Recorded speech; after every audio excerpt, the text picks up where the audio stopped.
Gretchen? Wendell Goller live for us at the White House. Thank you very much. Meanwhile, most of our elected officials have little security when they leave the Capitol building. Does that need to change? What do you think? Our next guest specializes in security of VIPs and has done it for 30 years. We're joined right now by law enforcement expert and Chief Operations Officer for Security USA, David Boem.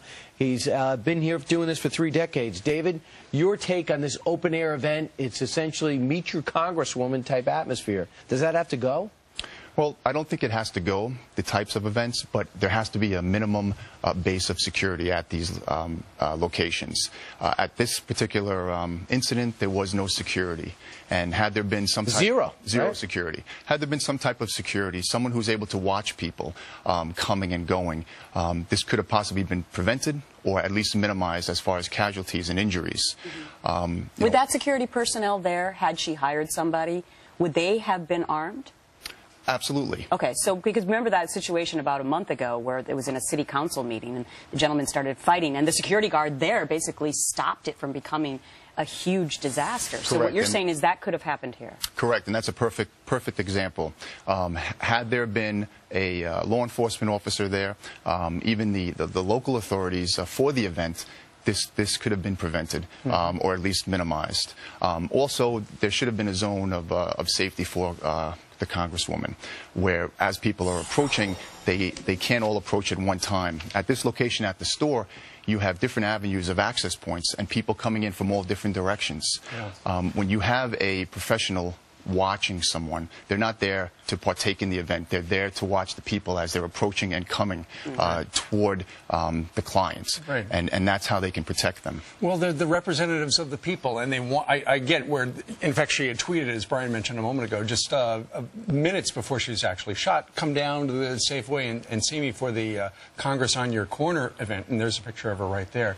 Now, going forward, we're sure that there are going to be a lot of Sunday morning, Monday morning quarterbacks saying they should do this, they should do that.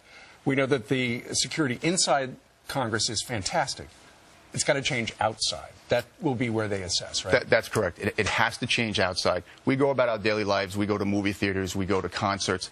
There's security there. When we go to events, there's security there. It has to happen for when our members of Congress, members of the Senate are having these events, that security is in place, you know, to help prevent this from happening again. Is there a danger of overreacting to this? I mean, the more you read about this, the more disturbed this guy was. I mean, junior college, kicked out of his community college after 5 years, never graduating high school. He's leaving clues everywhere. And the fact is, we're not hearing about these shootings every day. Are you in danger of overreacting to this one incident? I don't think we're in danger of overreacting to it.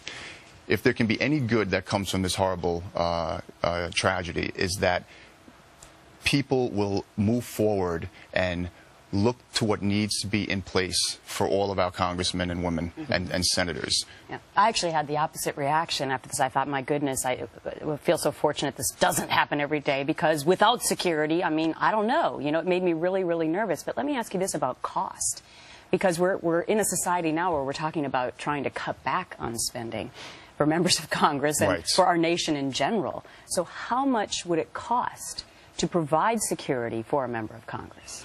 If you had in this particular incident, if you had a law enforcement professional working security for this event, someone who's trained in VIP and dignitary protection, it would probably cost, and these are New York costs, but it would probably cost around anywhere from $75 to $100 per hour. Now, if the event took 4 hours, you're looking at a cost of a couple of $100s. I know there's a lot of debate on the costs of protecting all the members of Congress, and obviously that is not going to happen.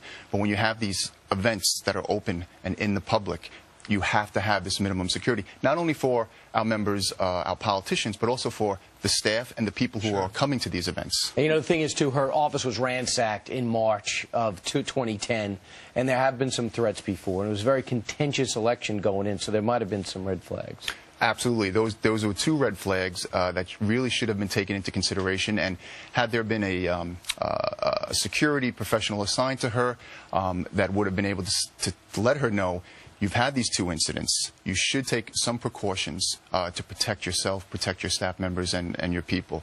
And hopefully going forward, we can take that this information and make sure this never happens again. Sure. And the sheriff last night made it clear that she was the intended target of this particular shooter. alleged shooter until he's adjudicated. But for all the other people, they were simply in the wrong place at the wrong time. Absolutely, and it's a horrible thing that people who are just coming for an event to give their support, to give a handshake, had to have their lives ended or had to be seriously wounded the way they were. And this can be prevented. Yeah. David Boem, some very insightful comments from you this morning. Thanks for joining us. Thank you. Thank you.